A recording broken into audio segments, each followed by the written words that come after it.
Good morning, students. Today I remember a wonderful proverb, laughter is the best medicine. Children, laughing a lot relieves us from stress, and trying to remain happy makes us stop worrying. With this beautiful thought, let us learn the next poem, Have You Ever Seen? The poem Have You Ever Seen is written by Anonymous.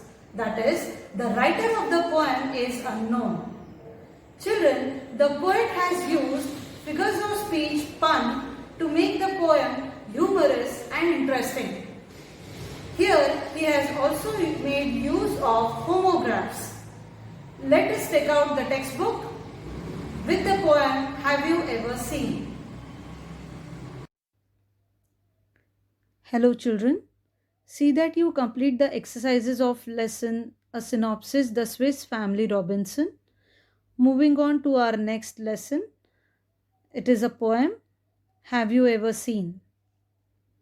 The poet has not given a different title but has picked the words from the first line of the poem, Have you ever seen, followed by a question mark. Here, have is an auxiliary verb or a helping verb used for forming the perfect tenses. Ever means at any time up to now. Ever is used in questions and negative statements.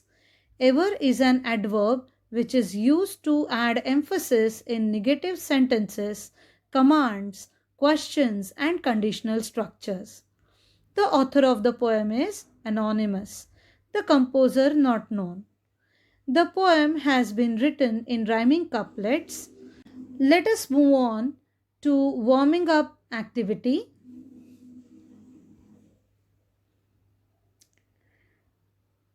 We will learn homographs. Let us see what are homographs. Homographs are the words that have the same spelling but differ in meaning when used in different contexts. In the first example, a temple fair attracts a lot of crowd. Here, the word fair means an outdoor entertainment consisting of various stalls, slides, etc. In the next example, her performance in the test was fair, means moderately good or average. The first fair is a noun and the second one is adjective. Let us move on to the next example. A rose is the king of flowers. Rose means a sweet smelling flower in this example, which is a noun. In second example, the sun rose with a golden glow. In this example, rose is doing the work of a verb, that is to rise, to move above the horizon. Let us see the next activity that is there on page 12. Think of 5 homographs and list them below.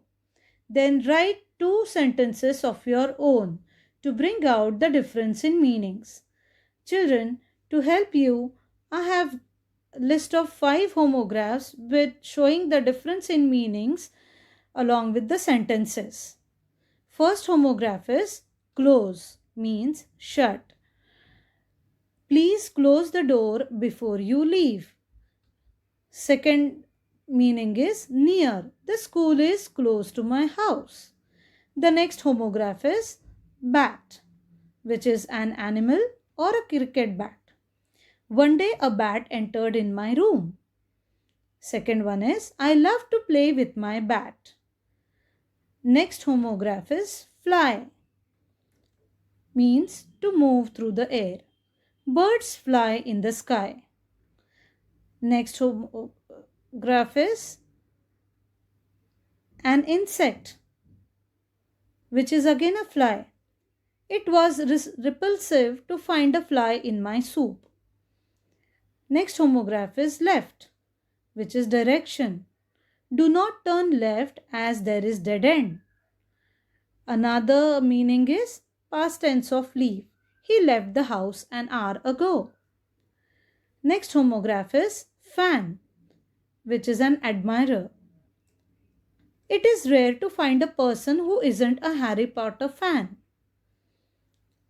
Another meaning for fan is a cooling device. You cannot switch on the fan in winters here. Children, your activity is to make a list of few more homographs, write the difference in their meanings, and construct the sentences. In our next video, we will be learning figure of speech pun, its usage in English language, and how does it make our write up wonderful and humorous.